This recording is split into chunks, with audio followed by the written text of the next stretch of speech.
o nome já diz, já embute todo o espírito do trabalho na época da dona Sara Kubitschek, foi um trabalho de pioneira. Ela começou em Belo Horizonte, na campanha do Juscelino, ela criou os comitês femininos, porque não havia isso, o envolvimento da mulher na política do marido. Então ela criou o comitê feminino, que foi uma coisa muito importante para eleger o Juscelino governador. E isso ela repetiu na campanha presidencial no Rio de Janeiro, os comitês femininos. E elas eram as pioneiras.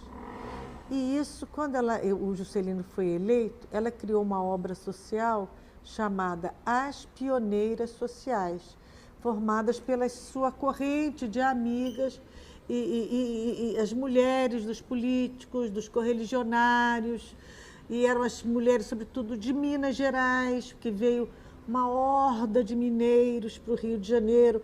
A Avenida Atlântica inteira era povoada por mineiros, Copacabana inteira por mineiros. O Rio de Janeiro ficou sitiado por Minas Gerais, né? Porque era o governo de Minas, era Minas que era a capital federal, né? Então Minas se transferiu para o Rio de Janeiro. Então as pioneiras sociais eram aquelas senhoras que como é que se diz, formavam um grupo solidário de mulheres que trabalhavam com a dona Sara na sua obra social, que apoiavam crianças, davam assistência social, o ensino, cobriam toda a sorte de necessidade para aquelas crianças e aqueles jovens. E, inclusive, uniformes, porque essa obra social provia os uniformes. E essas senhoras todas, as senhoras daquela geração, sabiam costurar. E entre elas havia a Zuzu, a Zuleika, que era a mais dotada de todas. Ela sabia costurar muito bem, desde Curvelo, desde Belo Horizonte, desde sempre. Então a Zuzu, que era muito rápida, levava os uniformes para costurar em casa. Ela tinha uma pilha de uniformes. E ela corria com os uniformes, ela era ágil. E a Zuzu, então, contratou uma pessoa para ajudá-la para terminar os uniformes das pioneiras sociais. E nisso, a mamãe, quando viu a situação dela que o casamento ia mal, que o papai eles não estavam numa situação de um casamento com futuro, as dificuldades de relacionamento, e um jogo duro, difícil para eles. E papai vinha uma vez por mês só em casa, porque a profissão dele exigia que ele viajasse. Ele era um representante comercial. Então a mamãe pensou, bem, já que eu estou nesse círculo de relações e tudo, eu vou costurar. Eu vou fazer a minha boutique em casa.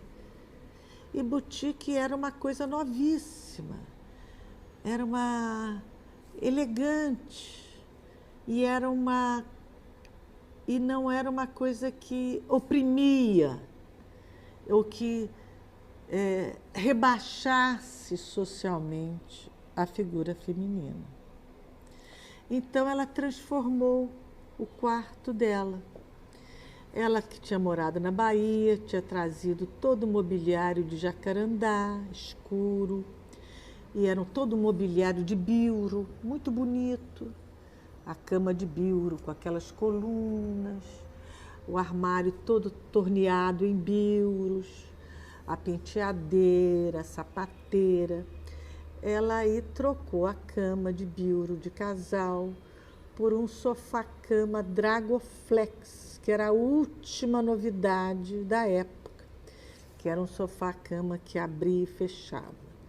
E esse sofá-cama, que tinha um estofado assim, de um algodão granulado, flocado.